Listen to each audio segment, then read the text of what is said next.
फांसी। They should be hanged publicly. फांसी की सजा Until they die. बलात्कारियों को फांसी देना होगा। महिला हिंसा के खिलाफ कठोर कानून बनाना होगा। दिल्ली पुलिस को शर्म आनी चाहिए। लड़कियों के साथ इन्होंने जो भी किया शर्म आनी चाहिए दिल्ली पुलिस को। बलात्कारियों को फांसी दो।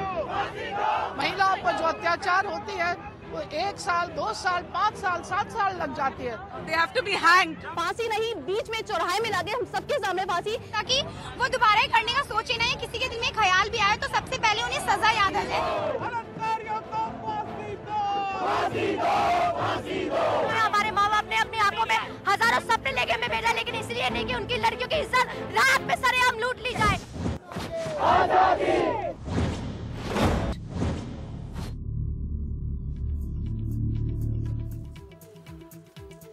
मैं सबसे पहले आप लोगों से 2-3 बातें शेयर करना चाहूंगा। पहला ये कि आपका गुस्सा, आपका रिएक्शन सबको समझ में आ रहा है। आप महफूज नहीं महसूस कर रहे हैं, आप असुरक्षित महसूस कर रहे हैं। किसी के भी परिवार में, मेरा हो, आपका हो, किसी के भी परिवार में एक बहुत बड़ा चिंता का विषय है। लेकिन जो सबसे बड़ी बात मैं आज के न्यूज़ पॉइंट में आपके सामने रखूंगा वो इससे जुड़ी हुई है कि क्या वाकई हमारे क्रिमिनल जस्टिस सिस्टम, जिससे इंसाफ मिलने की ना सिर्फ हमें उम्मीद होती है, जिससे इंसाफ मिलना चाहिए, उसमें कमजोरी है, उसको बदलने की जरूरत है। कुछ फैक्ट्स मैं आपके सामने रखूंगा, कुछ आंकड़े मैं आपके सामने रखूंगा और उसके जरिए मैं इस पॉइंट को आप तक पहुंचाने और समझाने की कोशिश करूंगा। मैं जिस गुस्से की बात कर रहा था, ये उसकी तस्वीरें हैं। देश के तमाम नौजवान सड़कों पर निकल कर आए हैं। इंडिया गेट जो सिंबलाइज करता है देश की राजधानी दिल्ली को, देश के कैपिटल दिल्ली को, उसके इर्द गिर्द अपने हाथों में ये प्लैकार्ड्स लिए ये नौजवान हैं। वो ये बता रहे हैं कि वो गुस्सा है, लेकिन साथ में ये बहुत इंपॉर्टेंट है और इसमें मैं मीडिया की एक बहुत बड़ी रिस्पॉन्सिबिलिटी भी मानता हूँ। ये बहुत इंपॉर्टेंट है इसको एड्रेस करना और समझाना कि आखिरकार ये कैसे तब्दील हो सकता है, ताकि अगर कोई बलात्कार जैसी घटना कहीं हो रही हो, रेप जैसी घटना कहीं हो रही हो, तो ना सिर्फ इंसाफ मिले, वो इंसाफ वक्त पर मिले, उसमें देरी नहीं हो। सबसे बड़ा पॉइंट जो है कि क्रिमिनल जस्टिस सिस्टम जिस तरह से इवॉल्व हुआ है उसमें देरी नहीं हो। ये तस्वीरें थी जब दिल्ली के तमाम लोग जो है वो शीला दीक्षित के घर के सामने प्रोटेस्ट करते। ये एंगर है, ये गुस्सा है, ये जायज है, ये आक्रोश है, मैं इस पर डिबेट नहीं कर रहा हूं। अब हम आगे बढ़ेंगे और मैं सबसे पहले इस पॉइंट को आपके सामने रखूंगा कि इस मुल्क में फास्ट ट्रैक कोर्ट के बारे में आप लगातार जिक्र कर रहे हैं। कन्विक्शन रेट इस तरह के मामलों में बहुत कमजोर है, बहुत पुअर है, आप इसका जिक्र कर रहे हैं। सबसे पहले आप जानिए जरा, ये तस्वीर मैं आपके सामने रख रहा हूं देश के सामने इस वक्त की। देश भर में 1562 फास्ट ट्रैक कोर्ट्स हैं। देश में 1562 फास्ट ट्रैक कोर्ट है। फास्ट ट्रैक कोर्ट के लिए केंद्र सरकार से फंड मिलता है। इनको चलाने के लिए केंद्र सरकार ने फास्ट ट्रैक कोर्ट के लिए फंड देने से मना कर दिया। ये 2011 के आसपास की बात है। अब स्टेट्स को इनको चलाने की जिम्मेदारी होगी। फास्ट ट्रैक कोर्ट कैसे चले ये अब स्टेट्स पर डिपेंडेंट है, ये राज्यों पर डिपेंडेंट है। जरा आप इन बातों को गौर से सुनिएगा और समझिएगा। राज्यों की, स्टेट्स की अपील है और हाईकोर्ट के आदेश पर फास्ट ट्रैक कोर्ट में सुनवाई होती है। यानी कि अल्टीमेटली राज्य जो है वो हाईकोर्ट से रिक्वेस्ट करता है और उसके बाद हाईकोर्ट रेकमेंड करता है किसी मैटर को किसी फास्ट ट्रैक कोर्ट में जाने के लिए। ये सिस्टम है किसी भी मसले का फास्ट ट्रैक कोर्ट में जाने का। और गंभीर और ज्यादातर पुराने मामलों की सुनवाई जो है वो देखा गया है कि वो हाईकोर्ट रेकमेंड करता है फास्ट ट्रैक कोर्ट के तक जाने के लिए।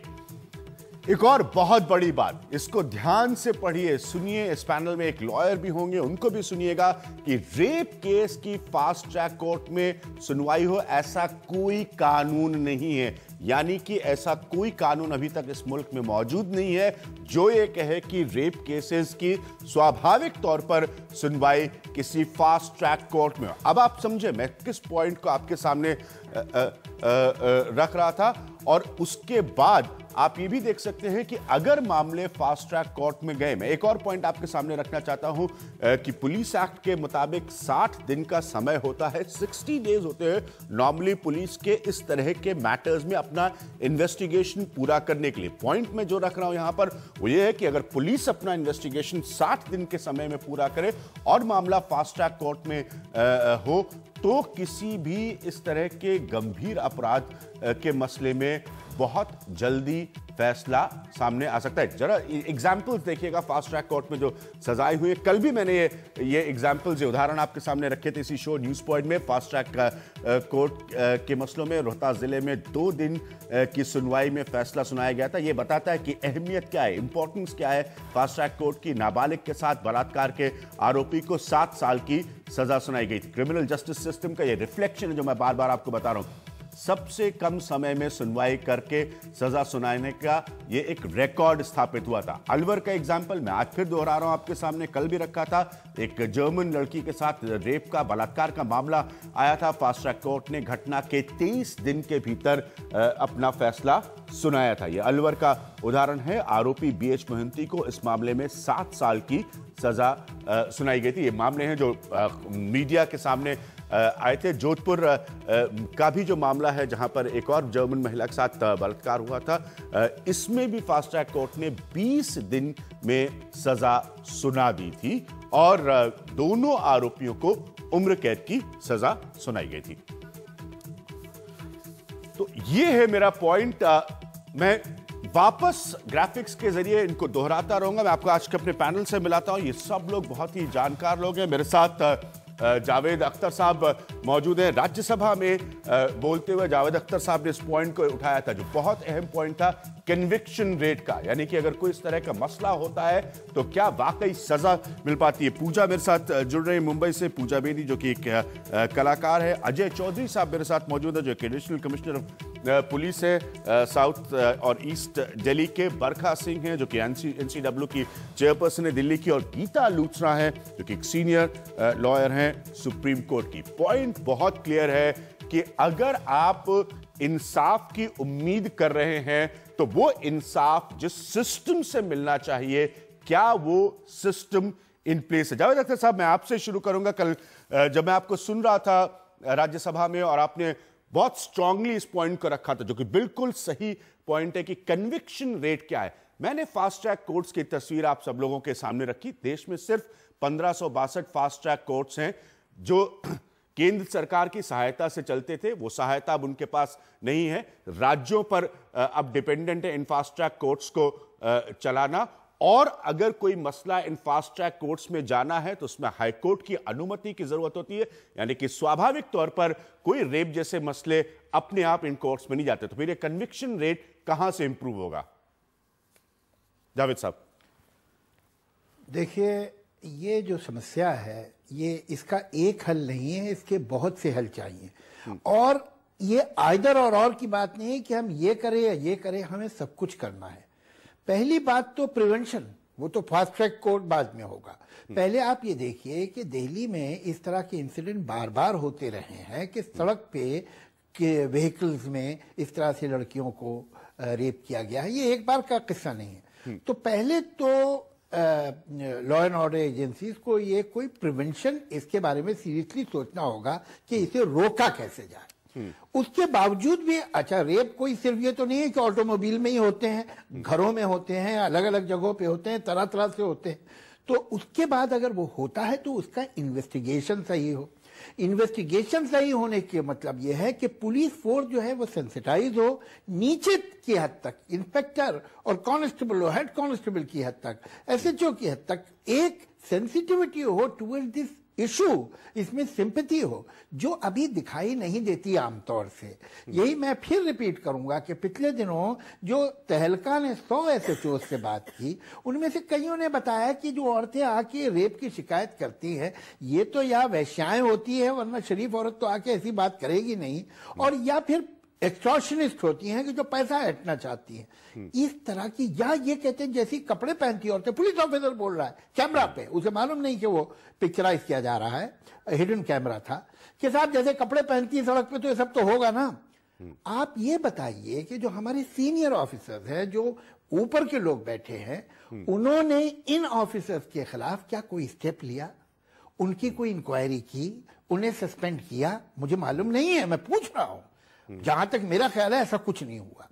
तो पहले आपको पुलिस को नीचे की हद तक सेंसिटाइज करना होगा, एजुकेट करना होगा, पढ़ाना होगा, समझाना होगा, जो नहीं होता है। लिहाजा जब इन्वेस्टिगेशन ही ठीक नहीं होगा, एफआईआर लिखे नहीं जाते। अभी आपको मालूम है हरियाणा में मतलब 2 महीने तकरीबन लग गए उस लड़की को, अपने लड़की के बाप को और वो लिखवाने के लिए एफआईआर, और उसे धमकी दी जा रही है, एफआईआर नहीं लिख पा रहा है। तो एफआईआर गांव में, खेड़े में, छोटे कस्बे में बेचारे गरीब आदमी को तो एफआईआर ही नहीं लिखते, तो वो तो कितने केस ऐसे ही चले जाते हैं। उसमें होलियर देन दाऊ बनने की जरूरत नहीं है। They will have to correct themselves. एक, उसके बाद आप आगे चलिए। देन अगर केस चला भी गया तो वो मालूम हुआ 12 साल तक चल रहा है तो कोई मतलब नहीं, तो बिल्कुल फास्ट ट्रैक कोर्ट होना चाहिए, इसमें कोई शक नहीं। सजा और स्ट्रांग कीजिए, कोई शक नहीं। लेकिन ये सब बातों के अलावा भी मैं नहीं कह रहा हूं कि ये सिर्फ यही काफी है, ये तो होना ही चाहिए। सवाल यह है कि ये समाज जो है ये क्या कर रहा है। एक दिल्ली की लड़की से पूछिए कि किसी बस में क्या वो अपने आप को सेफ कभी भी फील करती है? वो भीड़ हो, दोपहर में, शाम को, सुबह, वो कभी बस में जाना पसंद करेगी? या जब जाती है तो उसका क्या तजुर्बा होता है? इस बस में क्या मंत्री और पॉलिटिशियन भरे होते हैं? इस बस में क्या पुलिस ऑफिसर्स ही होते हैं? इस बस में आम घरों में रहने वाले सो कॉल्ड शरीफ लोग सफर कर रहे होते हैं। इन लड़कियों को कौन हैरेस करता है? ये कौन लोग हैं? ये इस समाज के आम लोग हैं, जिनमें से अक्सर आज खड़े प्रोटेस्ट भी कर रहे होंगे। इस समाज में 40% औरतें घरों में पीटी जाती हैं, जिसको डोमेस्टिक वायलेंस जैसा शरीफाना टर्म दे दिया गया है। दरअसल उनकी जिल्लत की जाती है, उन्हें जलील किया जाता है, मारा जाता है। ये कौन मार रहा है?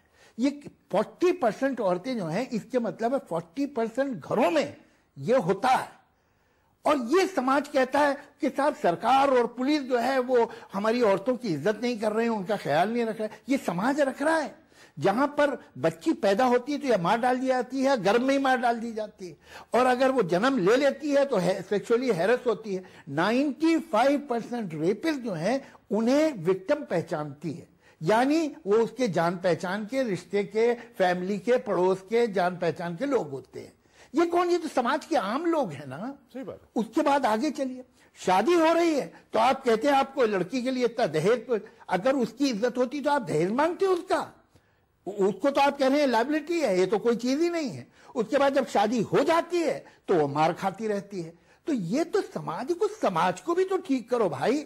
जब तक समाज नहीं ठीक होगा, उल्टी सीधी गंदी बातें। जावेद साहब, आपका पॉइंट बिल्कुल सही है, इसमें कोई दो राय नहीं। समाज की तो सबसे बड़ी दर्द भरी तस्वीर ये है कि तमाम हमारे सामने ऐसे एग्जाम्पल्स है, मैं बार बार इस बात को रेज कर रहा हूं, जहां पर अगर किसी घटना को अंजाम देते वक्त लोग कोई रोकने के लिए आगे बढ़ता है तो तमाशबीन लोग खड़े होकर उसको देखते हैं, और जो व्यक्ति किसी लड़की के साथ छेड़छाड़ या बदतमीजी हो रही हो उसको रोक रहा होता है, वो पिटता है। कई केसेस में तो वो पिट के that person is bled to death, और लोगों ने खड़े होकर वो तमाशा देखा। कुछ दिनों पहले मैंने इसी शो पर जालंधर के अपने कॉलीग की कहानी रखी थी, जो शॉकिंग थी कि वो अपने परिवार के साथ बाजार में मौजूद थे, लड़की को छेड़ते वक्त उन्होंने रोकने की कोशिश की, उनकी पिटाई हुई, जबरदस्त पिटाई हुई, और लोगों ने खड़े होकर बेहिसाब इस तमाशे को देखा। ये फैक्ट है, ये समाज का बहुत बड़ा रिफ्लेक्शन है। अगर हम बार बार कानून को क्वेश्चन करते। अजय, एक पुलिस ऑफिसर, ऐसा लग रहा है कि सिवाय सरकार के और सिवाय पुलिस के सब देवता है, सब देवियां। ये जो मर्द जो आज प्रोटेस्ट कर रहे हैं, वो उनका समाज में रोल क्या है, मैं ये जानना चाहता हूं।